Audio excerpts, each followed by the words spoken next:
On air, online, on now. Pre-recorded from Vulpix Studios, it's the MCS1 show.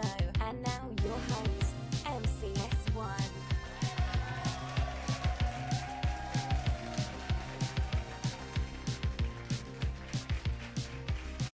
Welcome everyone to an exciting edition of the MCS1 show. I'm MCS1, your amazing podcast host. I am joined with my usual co-host, Caleb Hennon, and our At the Movies expert and producer, Merlin. Hey guys, Hey, how you doing? Doing good. How are you? Oh, I was doing great until, until this happened. Yeah, so a couple of weeks ago, we were recording an At the Movies podcast. It was The Flash. And I was joking, like, hey, let's do a Borderlands movie where none of us has seen it.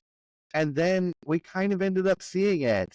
And after seeing it, as I was uploading The Flash, oddly enough, I was like, wow, this is like, I have to do this now, which I will get into the terrible circumstances of why and how that this came about. But Borderlands, this is going to be not like a rough one, but kind of a rough one. So buckle up, buckaroos. It's going to get crazy. So if you're listening to this show, you either listen to the MCS1 show regularly or you searched Borderlands movie review and came into us that way. So either way, you're going to have a good time with this. So let's just get started. We MCS1 show, we usually review movies like once a month, but lately there's been so many interesting movies that have come out that have had controversy around them. It's turned into a regular thing. Like, I don't want to say we've turned into a movie review podcast, but holy cow, we're slowly morphing into a movie review podcast. Hooray, I guess, because the world needs another one of those. I was about to say, I'm like, because there's not enough already. There's just not enough out there. Only several hundred. Oh boy. So this one's going to be quite interesting. So Borderlands, let's just get right into it. Not just like the movie, but the video game, which was the original IP. So this has been like the year of interesting video game adaptations, or I would say not even year, but maybe year and a half, because last year we had Mario, which received a lot of success. And then the Fallout gaming series on Amazon Prime Video, that turned out to be really well. Great adaptation. We should probably do a review of that one so that we're not constantly sad. I think so. I think we're gonna do it. I like the idea of that. Let's add that to the calendar. So, and then like The Last of Us last year did really well too. And then after you have like these movies that have had great critical success, you gotta have one that just sucks. And this is the one that sucks. This is Borderlands. So Borderlands, like its IP, it's really weird, but it's really fun. And Merlin and Cameron and we used to play Borderlands a lot. Like Borderlands 2 and the pre-sequel, that was our thing. Merlin and I have some very fond memories of that. Oh, yeah. I think some of the best ones that we have had with that is we were playing so much, and it was my roommate, and our neighbor below us was like, hey, Mark's roommate, you having fun with the video games, talking about Merlin? And my roommate was like, what are you talking about? And so it took us a while to figure out what was going on through our neighbors that were like living below us. But apparently, like when Merlin and I were playing video games, I'd be like, Merlin, help me, Merlin. And I would just be like yelling at him. And this guy lived below me and I had no idea, and he could hear me the whole time. And he thought it was my roommate instead. And so there was one night, and this guy also, like, he was kind of a D-bag, so I don't feel like super bad for him. But there was apparently one night, like, he just went and like started sleeping on the couch instead of his room. And his roommates were like, Merlin again? And they're like, yeah, Merlin again. Like, it was just like so much of that going on. Another thing that like we did that was like really fun, we had like our own little rules within the game. Yes. That were really cool. Like there was golden keys in this game, which would like unlock like new cool guns in a chest in the main city. And but there was also these notoriously bad like loading screens.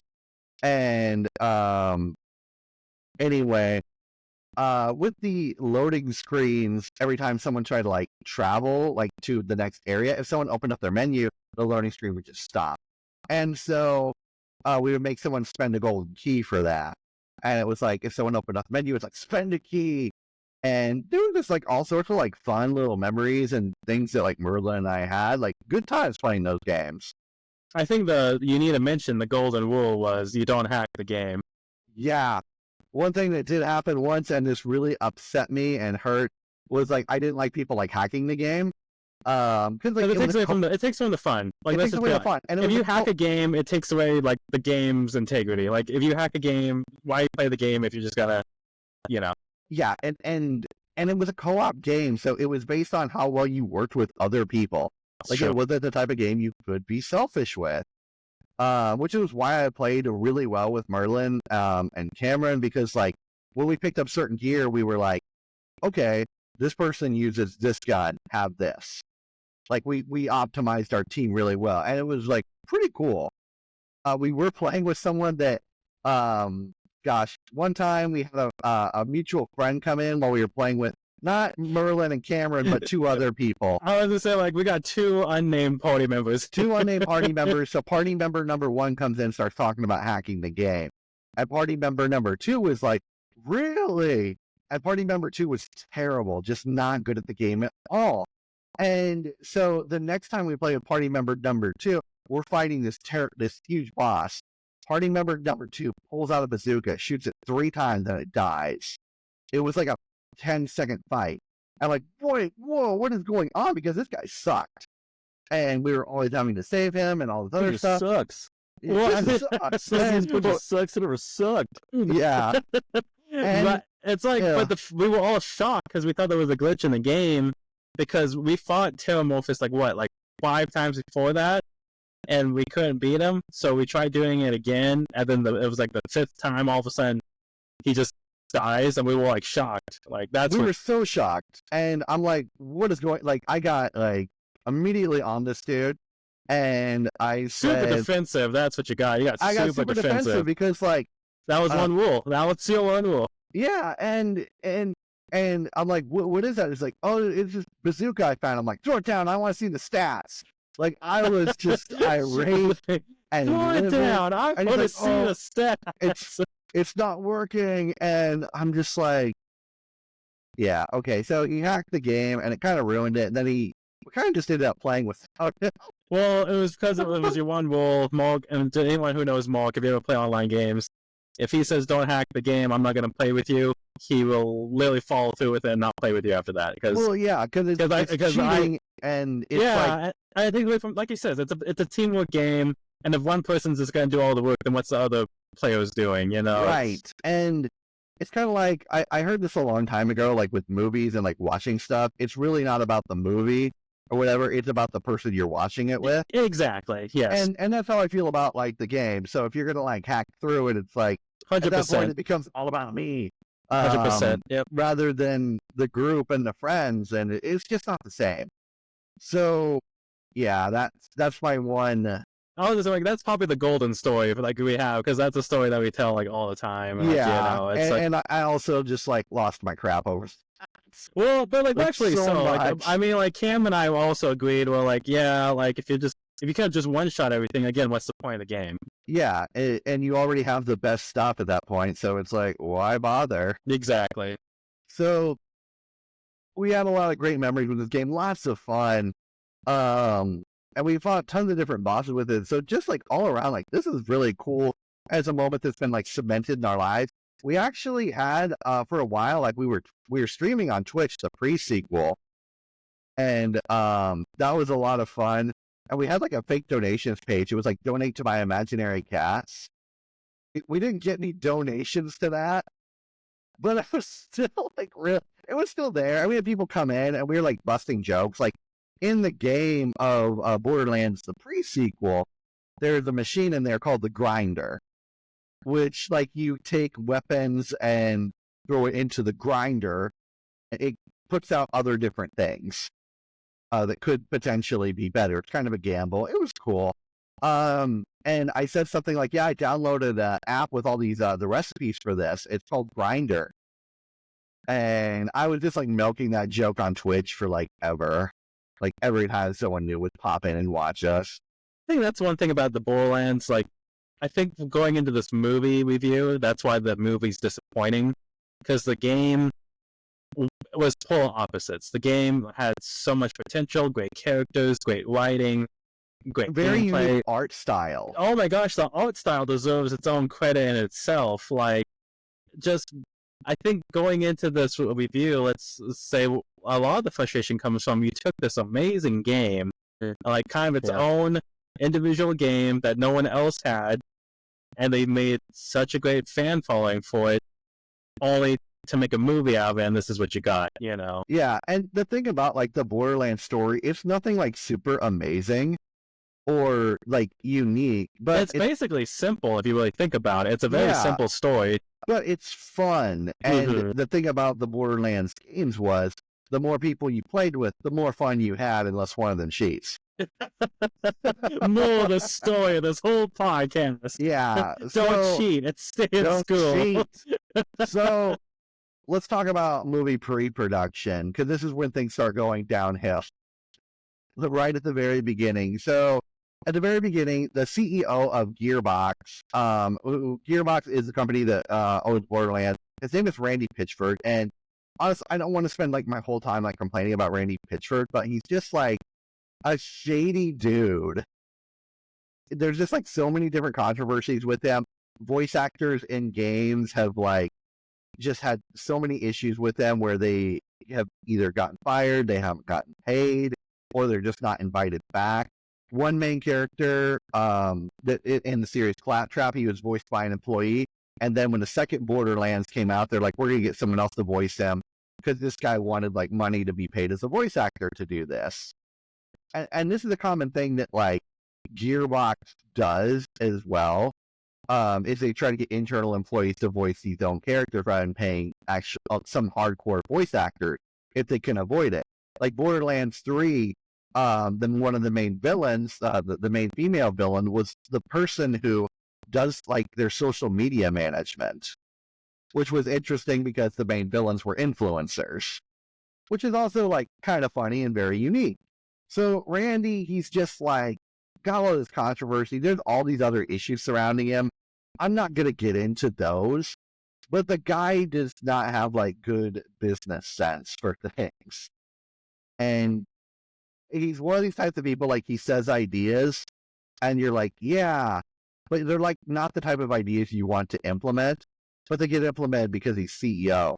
And I've been in positions in companies where we had CEOs with bad ideas, and there's so many yes men, they're like, yeah, let's do that. And it ends up being terrible. And that's kind of what happened with Borderlands, one of the many things. Borderlands, the game, the height of it, like Borderlands 2 and the pre-sequel, it was like the mid-2010s. And then I would say shortly after that, that would have been the time to make this movie while the hype was just like up. It's kind of very similar with the Warcraft movie.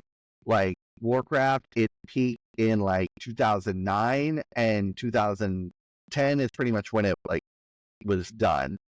And then like everything started like kind of going downhill with that. And then the movie came out like what, 5-6 years later? Yeah, 2016, I think it was. Yeah, and so once again, the train has been missed. So the movie, based on how graphic the game is and its violence, would be like generally speaking like rated R easily. So Lionsgate, the studio that made this for the movie, they wanted to go with a PG-13 rating, which does not make sense because the people that would have been invested into this game, if they were playing it like the 2010s and like the height of this, like they'd probably be at like their early 20s at minimum. So this PG-13 rating doesn't make a lot of sense. And this is one of these things where you get like so many producers in the room and they just start coming out with bad ideas and no one's there to say, no, that's terrible. And then if you're throwing in, you know, Randy Pitchford from Gearbox, probably doing the same type of thing, and they're just ripping off each other, it's just like an endless feedback loop of bad ideas.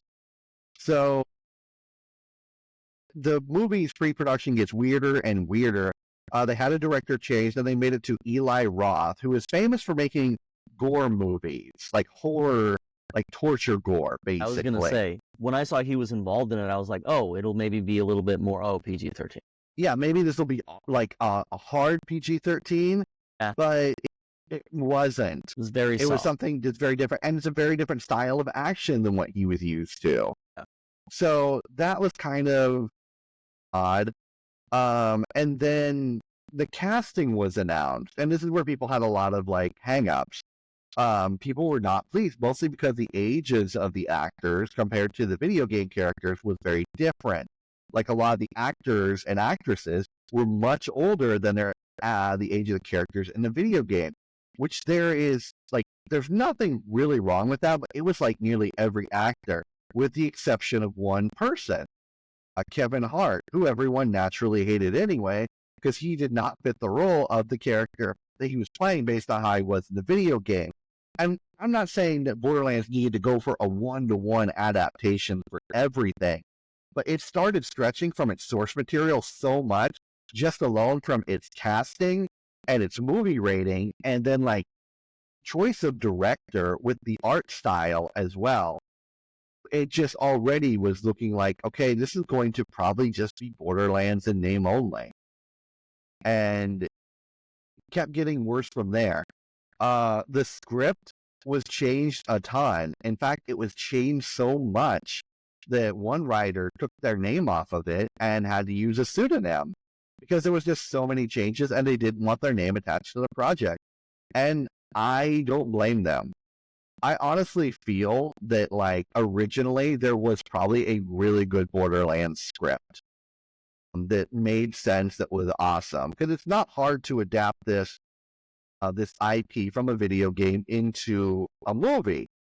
And I feel that script worked at first, but then after so many changes and in pre-production with the directors and also the producers coming in with bad ideas, the PG-13 rating, I feel that rating just dropped, like quality-wise, instantly. One thing I messed around with a little bit, I don't want to get too much into this, but I made just like a general idea with ChatGPT, and it's a real easy to adapt the good, the bad, and the ugly to the Borderlands, like Borderlands 1 story, because they're both Westerns, and they both have different characters that kind of come together. So this wouldn't have been a stretch to do, and maybe the original script was like this, but I just did like an adaptation of that, and it would here's just kind of like a little bit of the summary. I don't want to get like too into this because we'll be here all night, but on the ruthless planet of Pandora, where the strong prey on the weak, and survival is a daily struggle, our four formidable heroes find themselves on a collision course as they race to uncover the secrets of a legendary vault, rumored to contain unimaginable wealth and alien technology. Although they are not alone in their pursuit, an even greater threat looms, determined to claim the vault power for herself. So then it says the good is Roland, who is played by Kevin Hart, a disciplined and honored former soldier turned mercenary with a strong sense of justice. The bad, Brick, a massive, brutal enforcer known for his unparalleled strength and savage combat skills. He's feared across all of Pandora as well. And then this is the one that's interesting, not the ugly, but the Siren, which is another like different mix. The Siren, Lilith, a mysterious and powerful woman with the ability to phase shift between dimensions. Is one of the few remaining Sirens in the galaxy. Lilith is on a personal quest to understand the true nature of her powers, believing the vault has the answers. And then the ugly, which was Mordecai, which was a sniper character, a sharp-eyed sharpshooter with a love for alcohol and his pet bird Bloodwing. He's mostly in it for the money, the greed, and a desire for revenge for those who have wronged him in the past. So, just general premise right there. Then the group is fraught by different bandits and Pandora's harsh landscape, battling psychos, feral beast rival factions. And then they find a robot named Claptrap, a little quirky and annoying robot who provides valuable intel and comic relief, which kind of happened in the movie a little bit, but not in a positive way. Not Just enough to save it. Yeah, and then standing in their way is Commandant Steele, a ruthless and cunning militaristic leader, just blood set on finding the vault. So that was like the basic premise for it and everything, and how it, basically could have went down. Like that's like the elevator pitch. It wasn't like really even close to that, unfortunately, even though like this is what it could have been, but the reality was really painful. And unfortunately, like the movie bombed, like not just bombed a little bit, but hardcore bombed. According to Eurogamer.net, the Borderlands movie barely recouped its cost just from its marketing theatrical run. To make matters worse with this and its PR, Randy Pitchford, CEO of Gearbox, he's always known for putting stupid stuff on Twitter, also known as X. And on X, he put on there that like, I wish everything could be a hit, but that's not how it works. The greatest musical act of all time, the Beatles, had a 25% hit rate. And I'm sure every song was done with love and commitment and quality.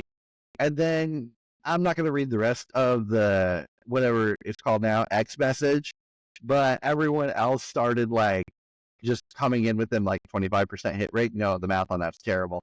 I started going through like all like the number one spots that the Beatles held in like the UK and the US. Like everyone just came on this guy. It's a terrible example.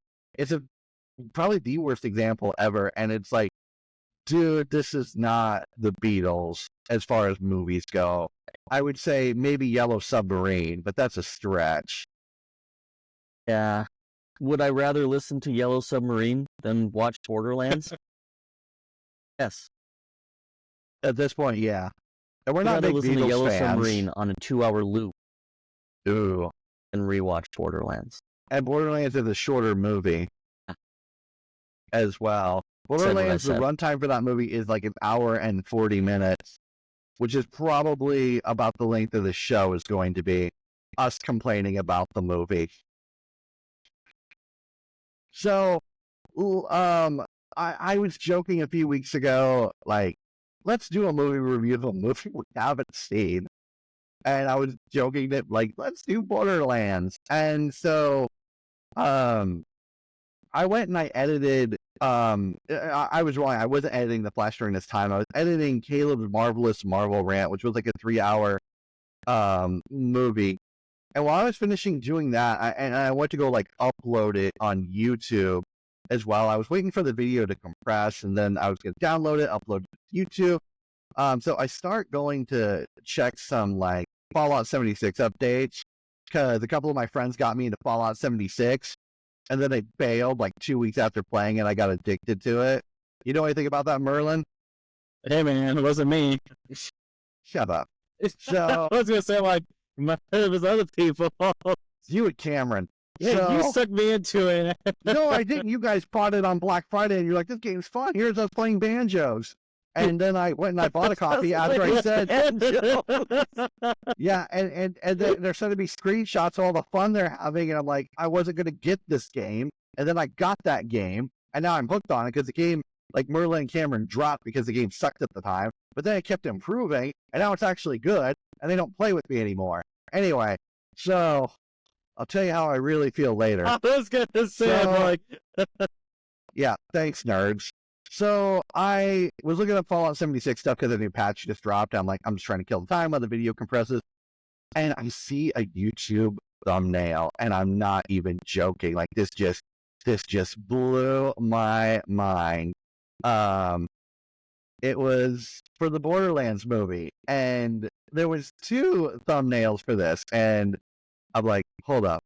And I'm sharing my screen right now, kind of showing this. Here was the legit Borderlands movie. And then on the side of this, there was watch on YouTube to buy or rent the Borderlands movie.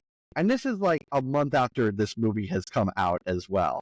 But someone uploaded this in high def. It wasn't like they had like a camera on their shoulder to film this. No, It was quality. this is the MPEG version of the movie that was slid into a projector for this. And it was high quality. Like, I could not believe it. and I was just like freaking out over this. It had a legitimate description of it as well, and at the time that I was watching it, also it had hashtags too. Full movie, new movie, Hollywood movies were the hashtags. Was it Borderlands? But either way, but at the time that I saw this up, it was at 21 hours, 1,196,000 view, 405 views. And I just couldn't believe this. And it just shocked me. And then also seeing like the buyer rent this movie next to it, as well as I'm watching the real movie, it's like, oh, why buy the cow when the milk is free? And so there was also a ton of YouTube comments on this because people couldn't believe this was up. And I've sent these to Merlin and Cameron, like some of the best ones. Like there were just so many of these. I think I originally went through like 50 of these, and then like I've cut them down to like 38. Do you guys want to read some of your comments that like were on this video to like really showcase this? Yeah, so one was LMAO. Even the studio wouldn't get this taken down. ... They're just happy some people are watching it. This new quote, "Who can watch the longest challenge?" end quote is hard AF. Used to be able to tell a bad movie because it went straight to video. Now they go straight to YouTube. Quote, "I wish I could watch new movies on YouTube for free." End quote. / monkey's paw curls. It's so bad, Hollywood doesn't even bother to copyright strike it. LMAO. It's like, damn, dude, this is the first time I've ever seen a new movie posted on YouTube in HD quality. Right? That was my reaction. Sorry, go on. No, I was, then the most simplest one, I want a refund. The only reason I am watching this because it's free. I would have been pissed if I paid for this. 10 minutes in, I want to walk out of the theater, which is weird because I'm watching this at home. And then the last one was Kevin Hart playing Roland is like Mike Tyson playing George Washington.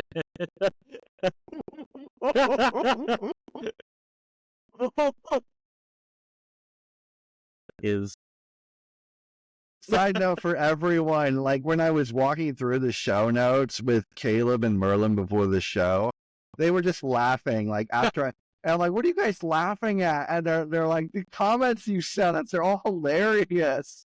Like they couldn't even focus for like 2 minutes because they were just laughing at this crap.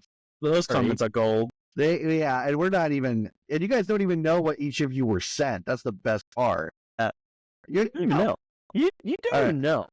Okay, Caleb, your list. Oh yeah, this is great. Okay, I can't believe how quickly this critically hated box office bomb got free on YouTube. This one's long, but it's one of the best ones. It's super long, but it's really good. Yeah. This is basically Borderlands trying to appeal to the same audience as the Minions. These games are not for kids, so why they decided to make a kids movie out of it is beyond me. What's crazy is they actually filmed this as an R-rated movie, and all those R-rated scenes are on the cutting room floor because they thought that would make more money if they appealed to a wider audience. But all they did was alienate fans of the games by being as inaccurate to the source material as humanly possible. Yeah, that cuts. It cuts. Yeah, I mean, that was from C. Hennon.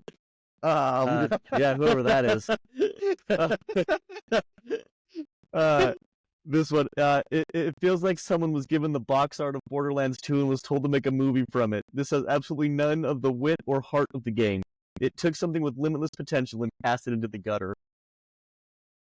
This one, I'm so grateful I can watch this at 2 times the speed and not having to pay for it. The studio deserves to lose money.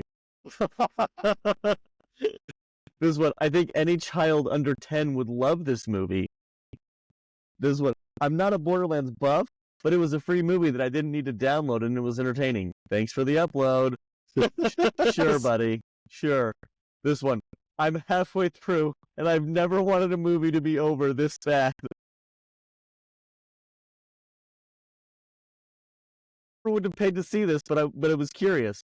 It's not the worst thing ever on its own, but if you were expecting the Borderlands we all know and love, it's just not that at all. These last two are just gold. Krieg being in the opening scene makes sense because this film puts pain into my soul.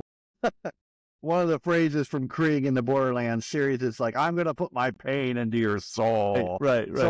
This is a good reference. This one, quote, "I loved the movie. There were guns and they were shot. I haven't seen the movie yet, but the check cleared," end quote. All right, and then here are some of the ones that I got. I want to be like, these are the best of the best, but these were just really, really good. I miss made-for-TV movies. Glad they're bringing these back. Got 'em. Ever found a gym and found out that it was a turd? Question mark. And then there's a couple here. At the mark of like 44:18, there's a can of Axe body spray sitting on the table, and I put my notes like there really was, and this was in a bar, by the way, like a bar used for drinking, and there's a can of Axe body spray on the table. And then there were more comments about the Axe body spray, like, why is there a can of Axe body spray just chilling? Here was one that I just love. Kevin Hart's. Probably Kevin Hart. It reminded me of the Game of Thrones Starbucks cup in the last season. It had that type of attitude, except I'm sure this was on purpose for product placement. So, same energy though. But this is my favorite one because this is just filled with regret. So pissed, ... I literally paid to watch this with my kids. We all hated it. Now it's free. God is cruel to me. I tried to watch it for the cringe, but I only made it 12 minutes in. This is too powerful. This is too powerful. This is the last Airbender for Borderlands fans. Yes. Let's be real. If a movie bombs, it should be immune from piracy laws. That sounds like a good song lyric. Yeah, and then out of 1 million views, not a single like. I love democracy. Even though this was free, I feel like I lost everything just by watching. Sobbing face. I thought this video was a freaking meme, but LMFAO is literally just the entire movie on YouTube for free. I guess that kind of makes it a meme in its own right. And then LMFAO, all the comments shitting on this movie, and I agree. I'm 5 minutes in, and I'm like, holy fuck, this is bad. Solid 5 out of 10. Wouldn't call it entirely unwatchable. Some of it is. Some of it is. And then I think, here's the one I'm going to end with. Lionsgate going for the Morbius YouTube bootleg boost. I guess you can't blame them, and I thank them. Being able to watch it at 2x speed made me kind of enjoy the movie, especially the performances, even though I felt like the studio did like a writing for like a note down LSD. I don't know what that means, but whatever. Anyway, I went and when I saw the link for this, I was obviously freaking out. And so I sent this to Merlin, Cameron, and Caleb, thinking they were going to drop everything and watch this. Not really, actually. I didn't think any of them would. And Caleb did, which I was really surprised at, and he finished it before I did, which was even crazier. So I posted the link, and we're going to read through the chat, like, as this happened, and this went over, like, a couple different chats, because I had a couple DMs with Merlin, a couple DMs with Caleb, and, like, this just, like, all, like, this is how it pretty much looked together. So, me, in all caps. It's on fucking YouTube. Someone put the whole fucking thing on YouTube. The whole fucking movie. Caleb. Right, yeah. Yeah. Said no fucking way. LMFAO in all caps. I think it's going to get taken down, but fuck. I can't believe this. I think I'm going to watch it. So why the fuck not, right? I've started it. It looks bad, guys. Real bad. Well, since it's free, Sometimes there's a high price to pay for things that are free. This is one of those times.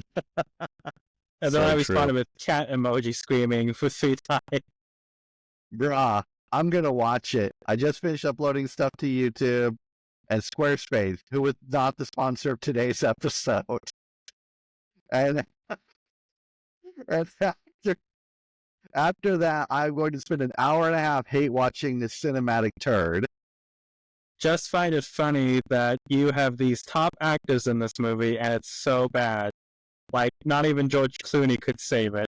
Wait, hold up. George Clooney is in this? And I responded with, no, he's not. I was just making a joke, because, you know, he shows up at the end of The Flash. Yeah, that is true.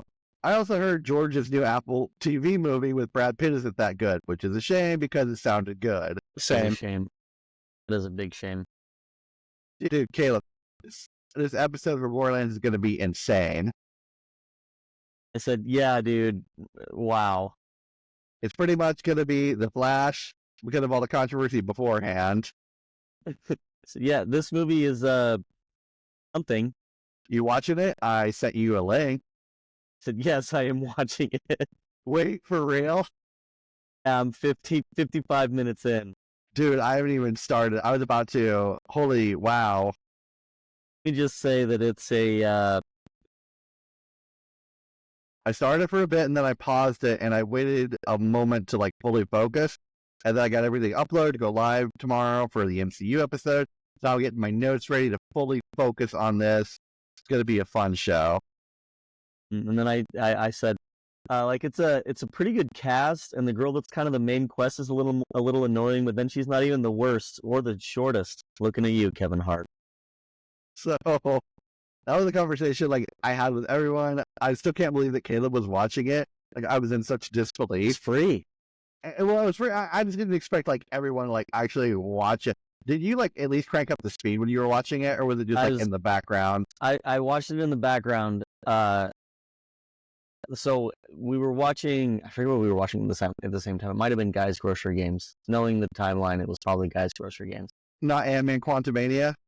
No, I didn't want both of my ears to. Never mind. We won't get into that. But anyway, but yes, I was watching it kind of on the side. But I mean, even kind of watching it on the side, it was just like, what in the actual fuck is this movie? Right? And when I watched it, it was. I want to get into the movie now. I'm not going to put up a spoiler tag for everyone because no one's going to see this movie. That's not necessary. If you did, you would have seen it on YouTube already. For this movie that had a month theatrical run, whereas Deadpool is still in theaters, and it's Hopefully like, so. yeah, and it's still in theaters, and it's been out for like way longer. So just something kind of crazy. So, Caleb, let's you and I get into the movie and how bad this was. So, yeah. So I'm not gonna lie. I was at my computer. I had my laptop open, notes ready to go. I cracked I knew this was gonna be a painful experience. So I cracked open like a nice ice cold A&W zero sugar root beer, which I cannot recommend nearly enough. Especially right now, I'm drinking like a Zevia zero sugar root beer, and it's not as good. The A&W zero sugar root beers rock, man. So it was like my comfort food, which was really good. But I started watching the movie. I hit play, and I kept having to pause just like take notes for everything. So I'm gonna kind of walk everyone like with my notes and like what was going on here, because it's just weird. So within the first 15 minutes, I'm reminded that this is like The Flash. A lot of CGI, but no substance. The opening intro music was kind of good. And I put this in my notes. The soundtrack might be decent. Soundtrack sounded all right. No. Oh no. Oh God, no. And so it takes a dive quick. Instantly, there's exposition screens with tons of Borderlands stuff, talking about companies, characters, etc. We really wouldn't be seeing any of that information again. It was like a one and done, a setup with no payoff.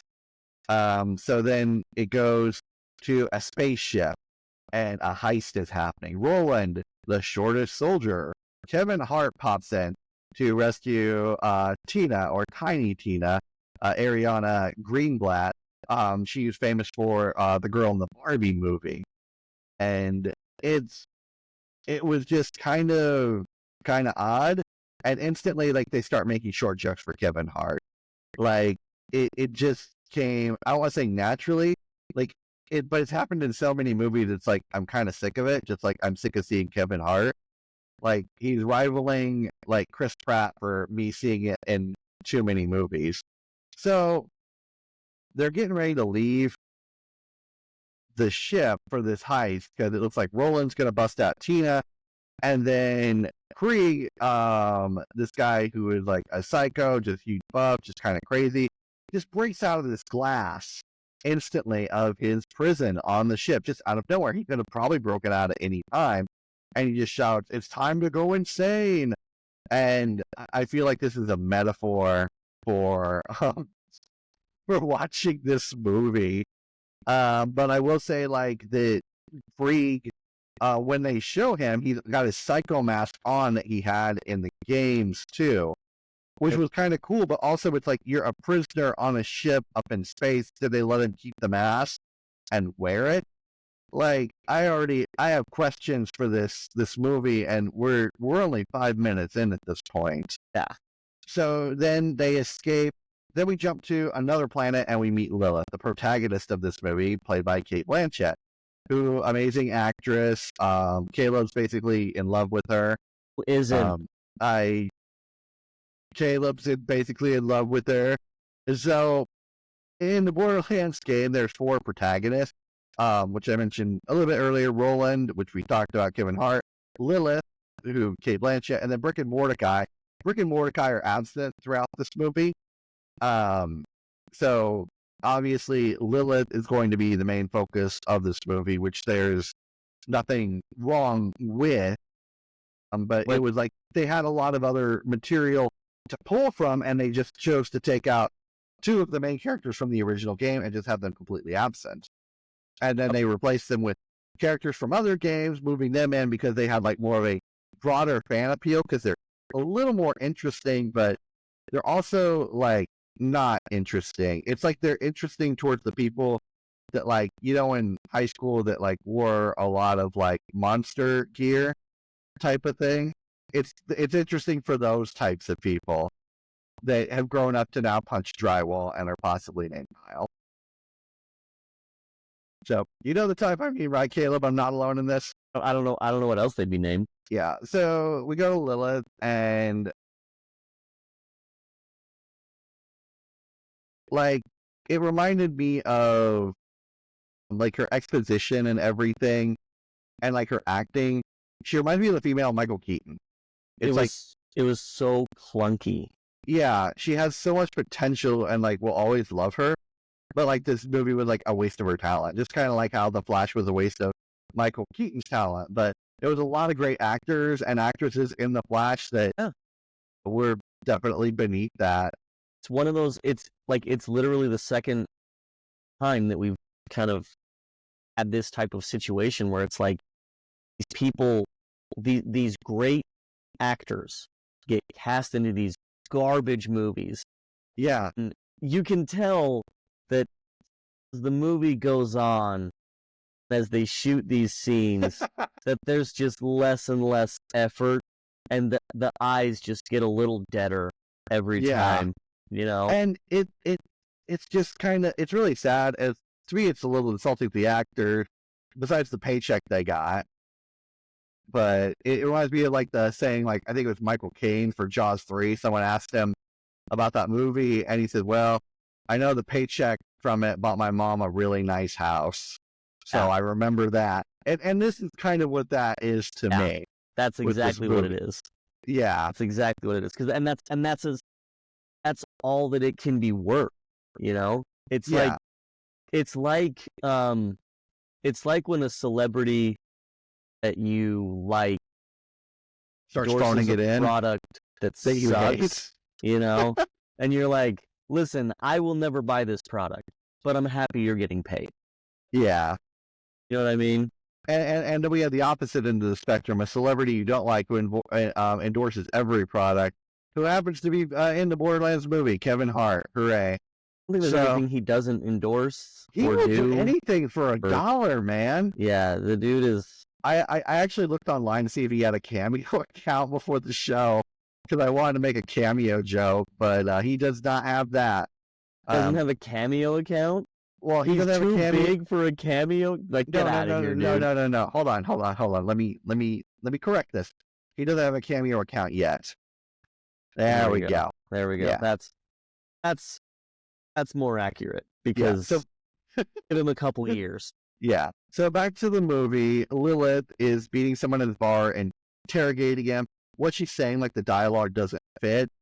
And this kind of goes back to the script writing, having multiple script writers, things change, producers. Probably wanted to have like things run, like certain lines added in. They're like, where are we going to fit this? It feels like bad pulp noir written by ChatGPT, but not with my fun little prompts that I use, but by someone just like figuring this out and how to use it. So then she's approached by a group of men who offer her a contract. They fight, then talk. The head mob guy says, my employer is not one for waiting. And Lilith replies, who is? Good point, but this is like, it didn't fit. And I feel like that was a line that was like set around like the producer's office. It's like, Tim doesn't feel like waiting, and they're like, who does? And they're like, ooh, I'm going to change that just enough to get an executive producer credit on Borderlands. So, and they're like, yeah, let's throw that into the movie. And, man. So then Caleb sent me another message. If you were watching this, holy shit, this movie is almost worse than The Flash. I mean, holy shit. And I had to throw this in. Right. So it's, yeah. And we meet the boss. Stand by those statements. Yeah. We meet the boss of who Lilith needs to meet with in the form of a necklace. Like someone puts on the necklace and then they put like a projection of their face and like vocals on someone's like face and body. It looks distorted and it doesn't work, especially the head. Cool concept, terrible execution. It's like when you have an action figure that's broken as a kid and you take one head off of one action figure and put it on another one on the other to make, yeah, it's like Sid that from Toy Story. Yeah. Oh, okay. Yeah. Dude, it's like as if Sid from Toy Story wrote this fucking movie. Yeah. And the thing is like, I have a couple of those action figures assembled from like broken parts. I love them, but they're not something I would share with the world. Ooh. And I feel like that needs to be a metaphor for this movie along with everything else. I'm going to put the pain into your soul. So Caleb had a couple other quotes here. I'm just going to read these instead of sending you, Caleb. I'm going to do my best Caleb impression. Like, no, I'm kidding. Like, it's just one of those movies that doesn't develop anything. Stuff just happens to happen. So it could happen. That is so, that's true. It's not even video game cheesy. Like, video games are cheesy, but that's okay. They are cheesy. This is cheese levels that I didn't think were possible. And then you said this movie made Captain Marvel seem like it could win awards at the Razzie Awards. I am blown away by how bad this movie is. So the big bad boss guy is named Atlas, played by Edgar Ramirez. He owns a big corporation, and his daughter has been kidnapped. Dun dun dun. His daughter is obviously Tina, who Roland rescued in the first scene in the movie, and she's on Pandora. Sure? They didn't. I don't know. It's hard to tell. I had to actually sift through the comments to finish the movie to make sure. Yeah, because I didn't even finish that reveal wasn't going to be obvious. I went through the comments to help me because I was that dumb. So now we get exposition about Pandora from Lilith, and she's like, "Let me tell you everything you need to know about Pandora." So one of the biggest rules of filmmaking is like you show, you don't tell. Right. But the rules of filmmaking don't apply here. Instead, it's like tell and show. And none of this like makes sense. And so she says the line, "It's a shithole.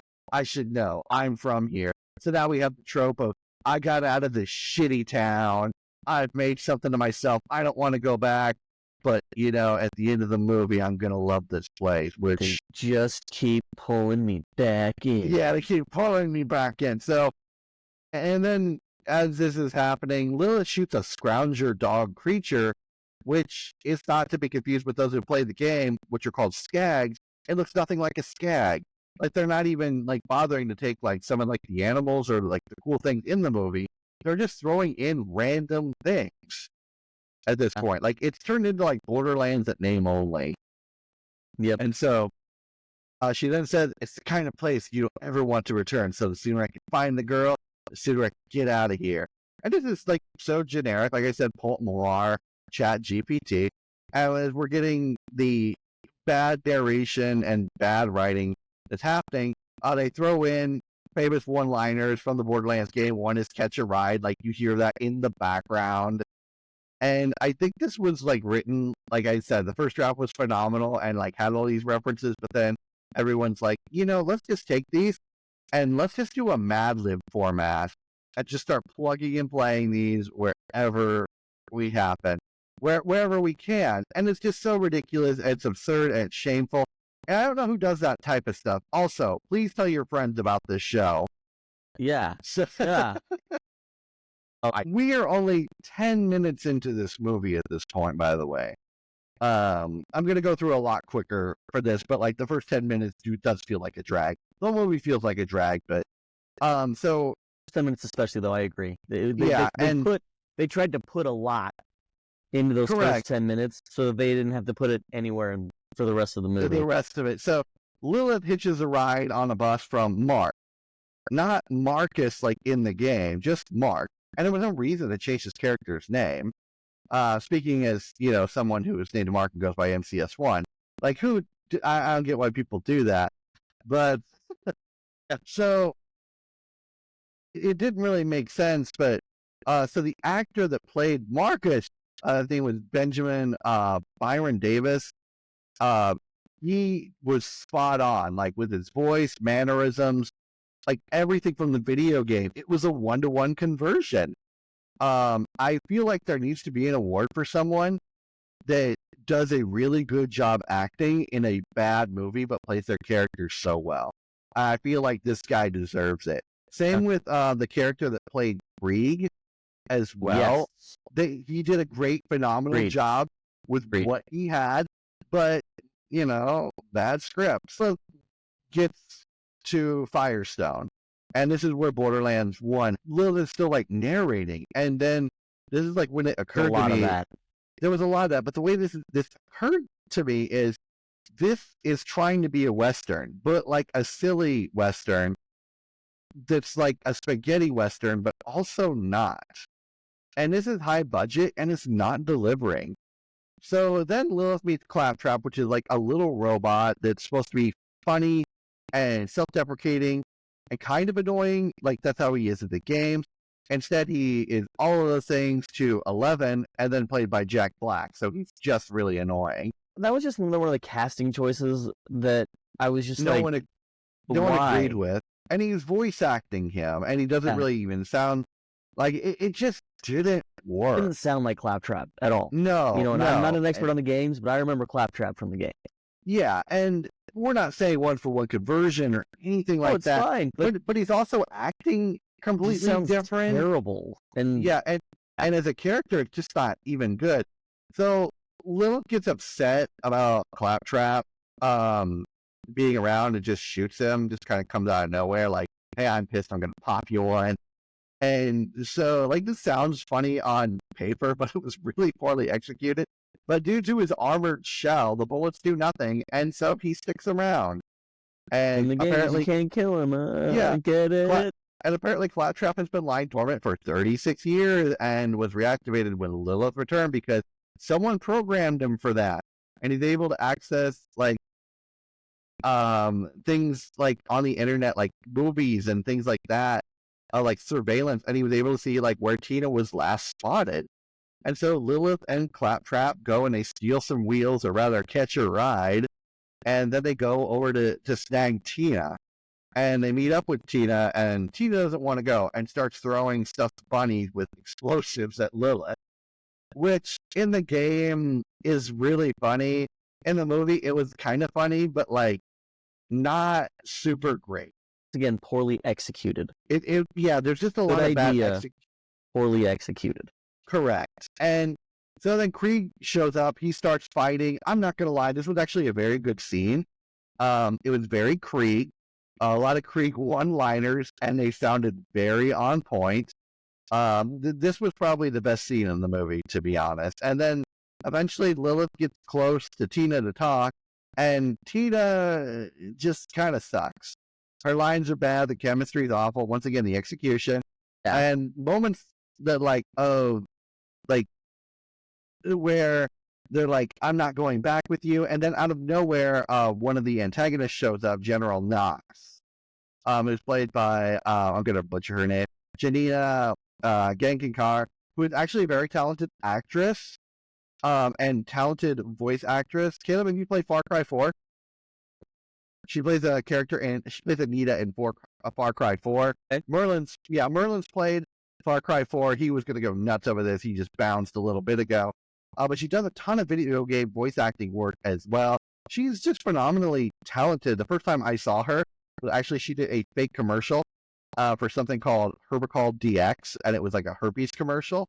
And she's like talking for 30 seconds about herpes, and then it ends, like stops for a second, and it's just two people sitting across from her.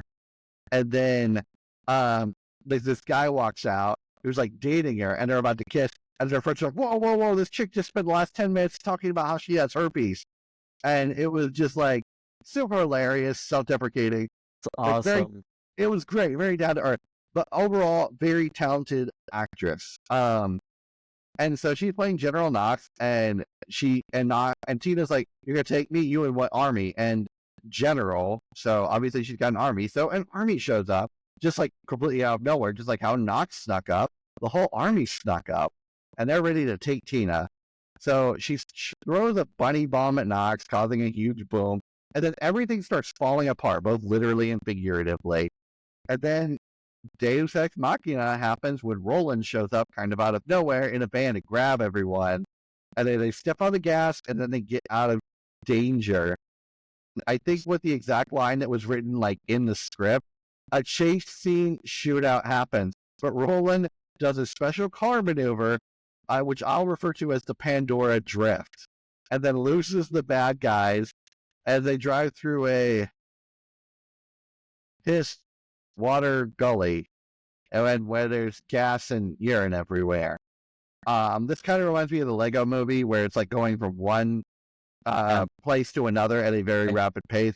This is kind of what Borderlands is starting to do. We're 30 minutes into this movie at this point.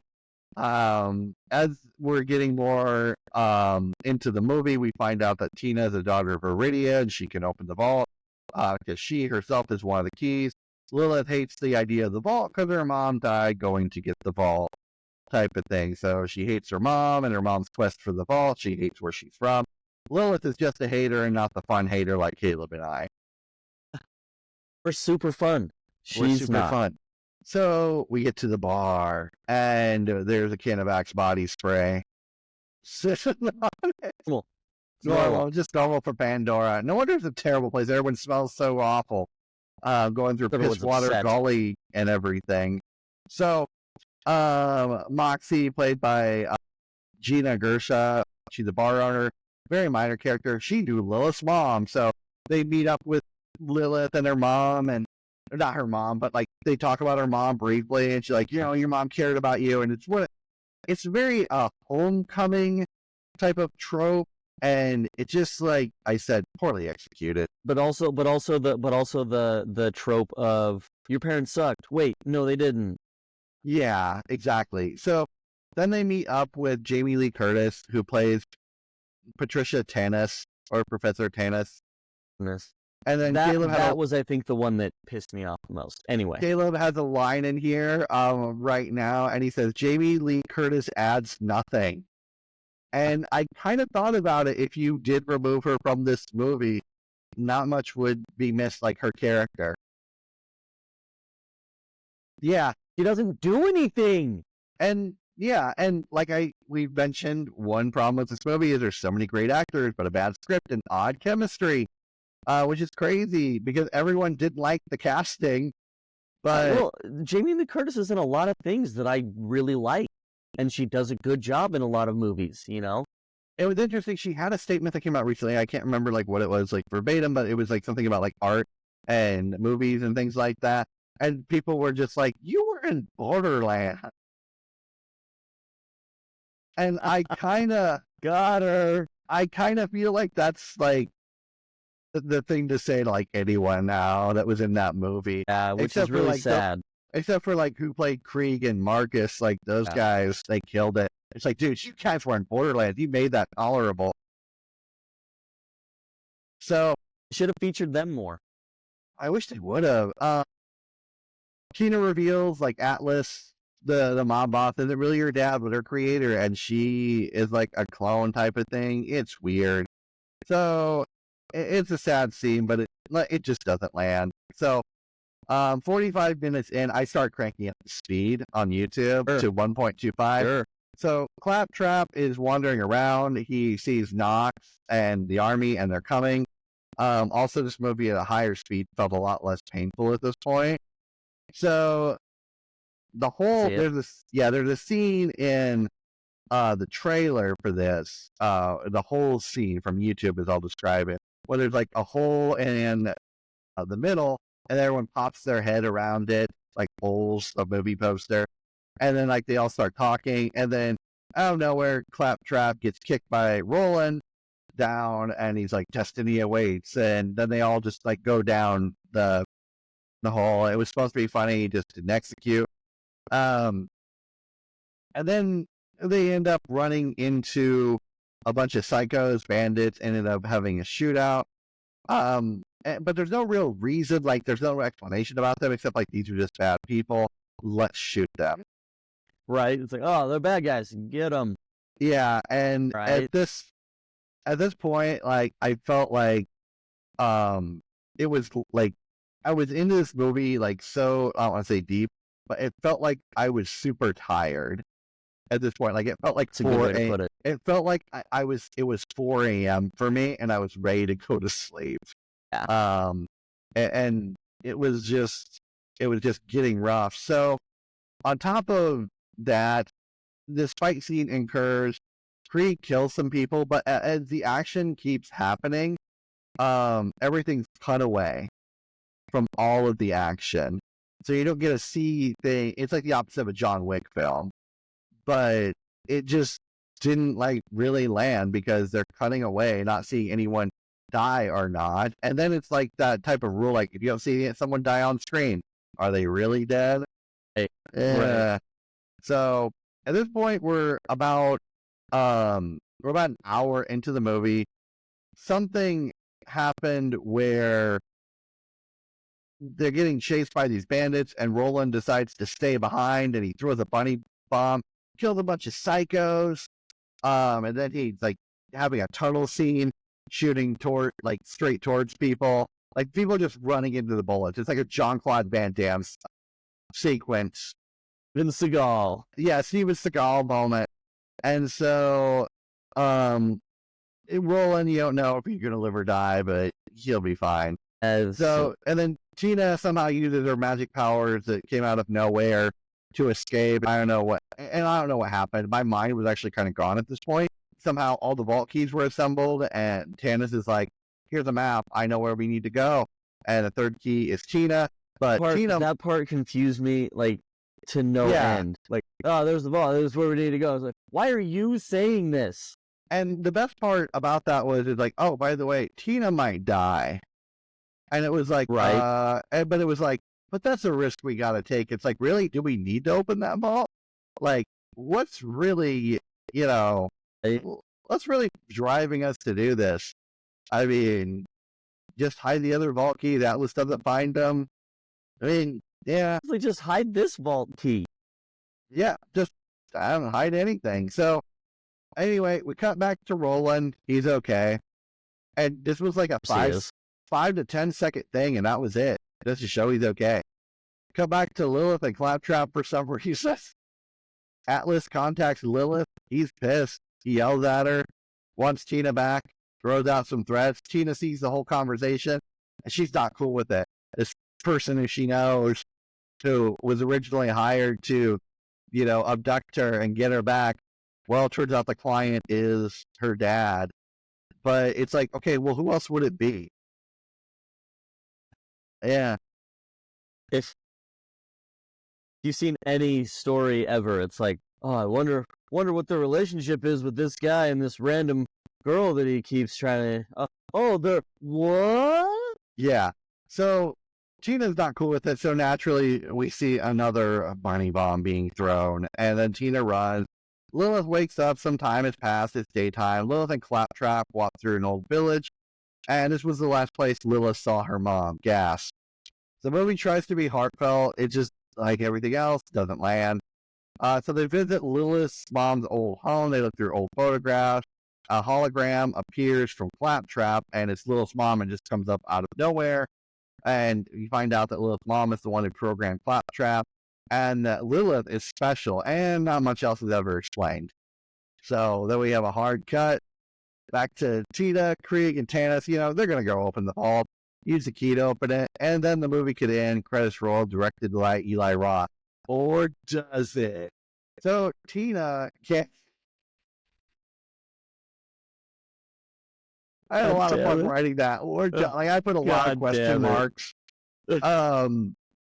So apparently Tina can't open the vault because she's not the special one, even though she was specifically cloned and engineered to open this vault, and she can't do it. So naturally, it's like, to make defeat even worse, a bunch of psychos, General Knox, and worst of all, her dad shows up. So then we get... Shut up, Dad. Shut up, Dad. So then we get a speech from, I feel like everyone was giving a speech at that point, all the villains, and then Roland comes in and just starts shooting. But Atlas has plot armor, or a force field, and just puts it on, and he's like, yeah, I got this force field, so he's fine. Literal plot armor. Knox... especially that, too, because it came out of nowhere. Yeah. So Knox like, I have a force field, and it's like, since when? Yeah. Well, here's the other part that, got me really bad. So General Knox, she's not having a good idea about this whole opening the vault thing. But it's already been established that Tina can't open the vault. And even though she might die, from opening it, but it's like, well, she can't do anything, so whatever. But Knox is just having bad vibes about this. And so Atlas has, a gunship, and he just blasts her with it, out of nowhere. She's like, hey, I'm having second doubts. I mean, the checks have been clearing, but, and then, they just blasted her, which I feel like is a metaphor for this movie. Or whatever, all the actors are like, I don't know about this movie, but the check's cleared, so whatever. My mama house. Yeah. And then, so Lilith is like, you know what? I'm special. I'm a daughter of Iridia. I can open this vault. And then everyone's like, okay, open the vault. And she's like, I don't want to. And then Atlas is like, I'll kill Tina. I'll kill my daughter. So she's like, all right, fine. I'll do it. I'll do it. He twisted my arm. Lilith still goes through all these flashbacks of everyone telling her special. We have this montage of this as well. And then she also threatens Atlas for a little bit before this whole thing happened. And then Tina was like, this, I got to mention this moment. Tina's like, I thought I was special. And then Lilith's like, well, you are, just not the way you thought. And that is the ultimate definition of a participation trophy right there. Yeah. Sorry that you're not actually good enough for anything, but you're still special. Yeah, so Atlas is throwing out threats, but Lilith is like, hey, I'll open up the vault and we all go free. And Atlas is like, sure, why not? That's all I wanted. And I don't feel that's, he's obviously, quote, the villain. I don't feel that's really a negative thing here. This is all he's really wanted. He's been paying people. He's been pretty upfront about everything. He wanted his daughter back just so she could open the vault. I'm not defending the dude, but this was a pretty reasonable deal. Everyone gets what they wanted. So Lilith is pretty sure she's going to die, so is everyone else. But she's good, and then she becomes the Firehawk. And then she has wings, powers, and plot armor.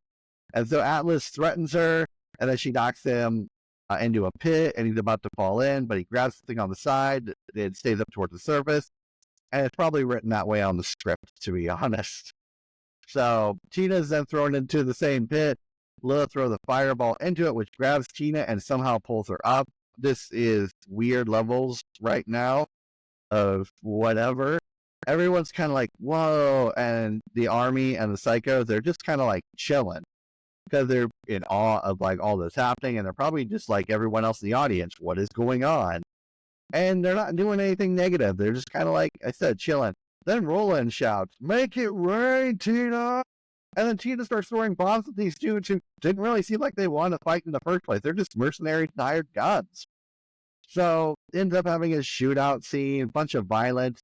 So Tina, Roland, Krieg, and Tanis, they just are all get literally covered in fire armor, Lilith's literal plot armor, and bullets hit them. They bounce off. And then Atlas gets his gunship, blasts Lilith. Lilith starts blasting Atlas with fire. It's weird. It's a literal battle of plot armor. And then Lilith decides to go in the ship. And then, like me, when I ask girls out on dates, she literally gets shut down. The plot armor disappears around, like from everyone. And then Lilith falls to the ground. She gets up. She's pissed. She uses her plot armor to fight the ship. But then she ends up winning.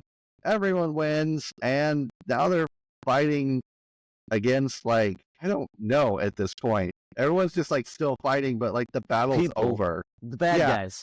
And then like there's like all this dust, it settles, and then Lilith's flying above everyone with wings. Atlas shows that like now he's holding Tina hostage, demanding to be taken to the vault. Literally what the guy wanted from the start. I don't see why we had to just like, I don't know, turn against this dude. So Lilith opens the vault, all three of them go inside. It's very dark and cyan. Lilith then sucker punches Atlas and then leaves him in the vault for some monster. This could have happened the whole time. Could have done it without the shooting. So then there's a victory party thrown back in Sanctuary City, and it's kind of like the ending of Return of the Jedi with all the celebrating but without the caring.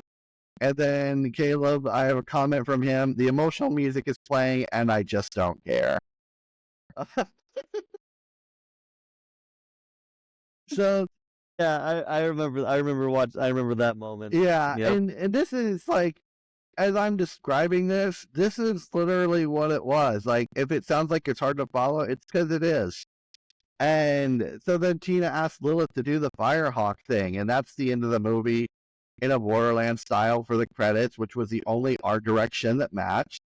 And the credits at Krieg were probably the most like, so, but and Marcus, the only thing like source material for the movie. And then Caleb sent me this message when he finished it. Just finished the movie. Holy shit, I think I gotta cleanse my palate. Time to watch Guy's Grocery Games. There you go. And then those of you who haven't watched Guy's Grocery Games, it's amazing. Yeah. Every season is on Max. So, and then lastly, Claptrap was dancing mid-credits, which was kind of interesting. I was really hoping. Yeah, I was hoping that Nick Fury was going to show up and recruit everyone at the end of the movie. Which would have been interesting because Randy Pitchford said back in, I think it was April, he was going to have a Borderlands cinematic universe. Lord. And good luck with that, especially how bad this movie bombed. It only had a month runtime. BCU. Yeah, leaked on YouTube, and now they just lost a ton of money for this. But as the movie bombed, Borderlands 4 was announced shortly after, which it's kind of like, hey, we did bad on this, but maybe this other thing we're going to do good on. Who knows? So yeah. Wow. It was a trip. It was a rough watch for all of us. Found a comment online, and this guy's quoting Macbeth. And it sums up my thoughts about this movie perfectly. And it says, "It's a tale told by an idiot, full of sound and fury, signifying nothing and going nowhere." I feel like your line where you were talking about like things are happening just so they can happen and keep happening. I feel like that was what summed this up the best. I'm flabbergasted. Like, don't use that word nearly enough about this movie because it's just, I have no idea It's what was happening. it was a special kind of bad movie. Yeah. Like I've seen, and we talked about the movie Man Off the Hands of Fate on this, which has been dubbed by some people the worst movie of all time. But it's so there are some things, and I use this with Rebecca Black's Friday as well. It's Sure. so bad, it's good, Right. and that's how I felt about Manos. It's Yeah, I can it's see so it. bad, it's good. Yeah. But with Borderlands, it's just like it's so bad, it's bad. Right.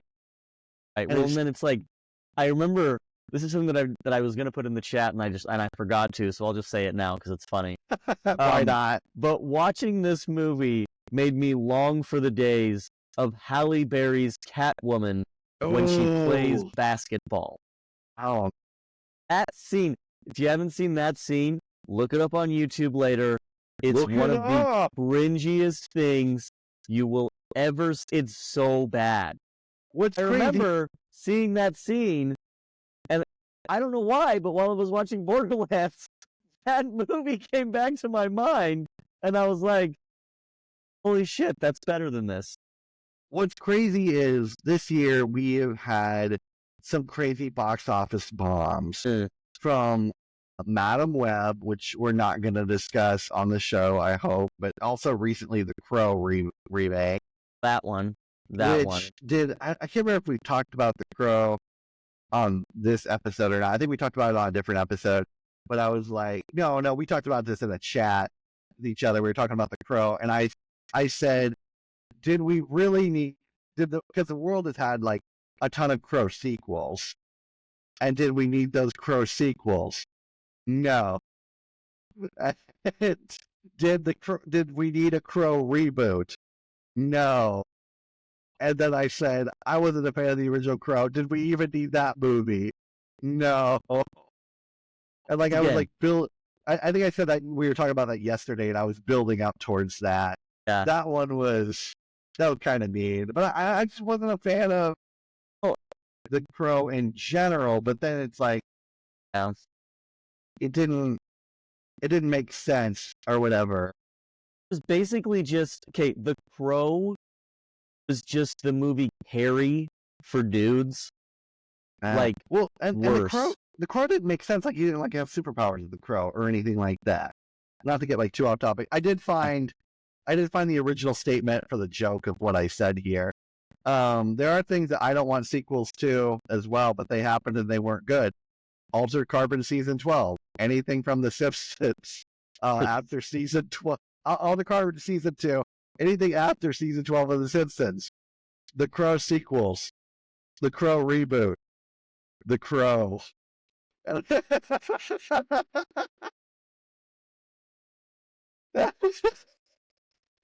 so true. And then I said right after that, real talk, The Crow wasn't that good. And then you said like right after, I was waiting for you to say The Crow. Like it was so obvious. It was so. And I get like that the original actor died in it, which is really unfortunate or whatever, but people they hold on to that. And the soundtrack for The Crow is killer. But other than that, like it just did not resonate with me. But I have movies that have killer soundtracks that suck though. Well, yeah, like okay, Spawn the movie had a killer soundtrack, great graphics, not a great plot. Oh. And but I will watch that movie because the soundtrack is kick ass. Super kick ass, man. You know? The same thing with like okay. The first Suicide Squad movie with Will Smith. Great soundtrack. Great soundtrack. Ferocious movie. We spent, I think we did like a 2-hour show trashing that, or an hour and 10 minutes. Originally we did like 3 hours of recording, and I edited it down to like an hour and 10 minutes because of all the stuff that went with that. And like I only saw it that one time, and then we went and did the movie review for that, and I was like, never again. That movie, it was so bad. It was something else. So It was a movie. It certainly was a movie of all time. It was a movie that happened. Just stuff was just happening just so that it can happen. Oh man. All right. I don't have any further thoughts on this movie that we've trashed enough. I hope we can get away from movie reviews soon outside of this Fallout one, which we'll be having really more soon. Positive. That will be more positive. Review. And I'm excited for that because I legitimately love Fallout. Great show. So we'll be doing that real soon. So anyway, that's our show. I want to thank Merlin and Caleb for coming on. And until next time, take care of yourselves and each other. Thank you for listening to the MCS1 show. If you like the show, please subscribe and leave a review on Apple Podcasts, Spotify, YouTube Podcasts, or wherever you get your podcasts from. All voices on the show are not AI generated, celebrity voices are impersonated, and no droids were harmed during the production of this show. For more information about the show notes and links, head over to the MCS1show.com or search AOL keyword MCS1.